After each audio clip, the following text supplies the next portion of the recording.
Lengthening a golf club is a relatively simple procedure.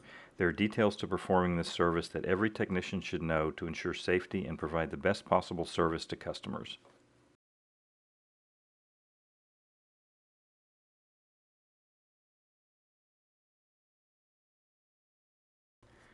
Before the length of a putter is extended, it is important to measure the swing weight of the putter.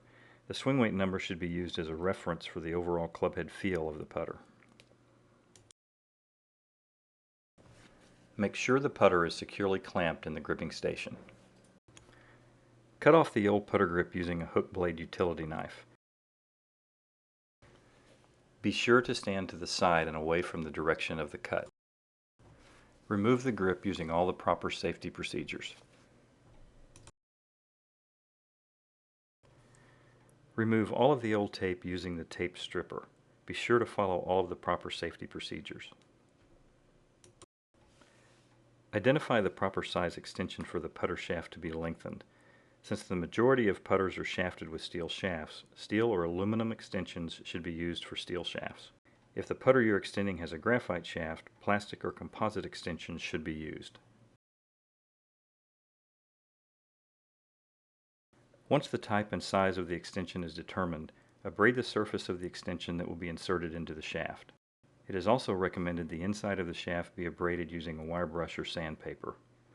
In the rare case a graphite extension is used for a putter, it may need to be sanded to fit inside the shaft. The fit should be snug. Once the proper fit has been achieved, the extension can be epoxied into the shaft. It is recommended that Tour Set Plus, or high-strength epoxy be used when installing extensions. Mix the epoxy and apply a liberal amount to the inside of the shaft and to the part of the extension to be inserted in the shaft.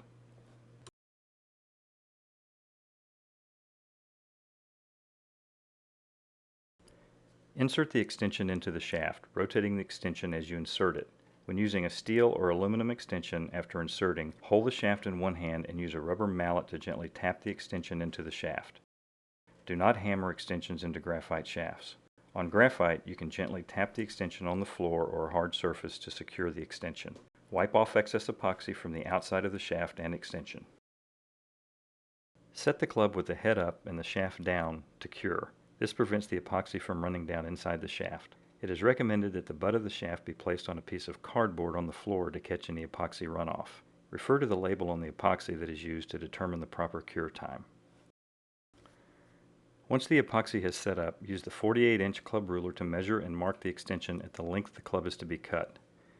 The mark should be 1/8 inch short of the desired club length to allow for the grip cap.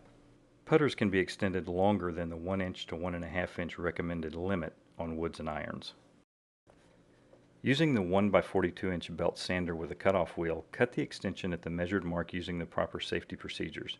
Once the extension is cut, on steel shafts, deburr the butt end of the extension using a medium or coarse grit sanding belt on the 1x40 inch belt sander. Tap the butt of the club lightly on the floor to be sure no metal pieces have fallen into the shaft. If a graphite or plastic extension is used, use the cutoff wheel to cut the measured mark. When using a graphite or plastic extension, masking tape should be placed where the extension is to be cut. This prevents the extension from splitting during the cutting process. Graphite shafts do not require deburring after the cut. After cutting graphite, tap the butt end on the floor to clear the shaft of any debris. Install the grip using the proper gripping procedures.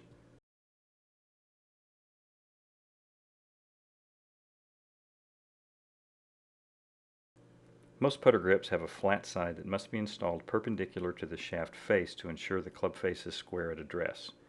To align the grip, be sure the flat side of the putter grip is perpendicular to the face. Some putter grips have logos that can aid in the alignment. It may be necessary to look down the grip at eye level to ensure the flat side of the putter grip is perpendicular to the face. Once the grip is on and any excess solvent is wiped off of the grip in the shaft, remove the club from the clamp. As a final check, place the club in the playing position and check the grip position to ensure it is square to the club face. Once the grip is installed, check the swing weight and compare to the swing weight prior to lengthening the club. Generally, for every 1/2 inch a club is lengthened, the swing weight will go up by 3 swing weight points. On most putters, no adjustment can be made to reduce the swing weight once the club is extended. In most cases, the increased swing weight as a result of the lengthening process will provide more head feel to the player.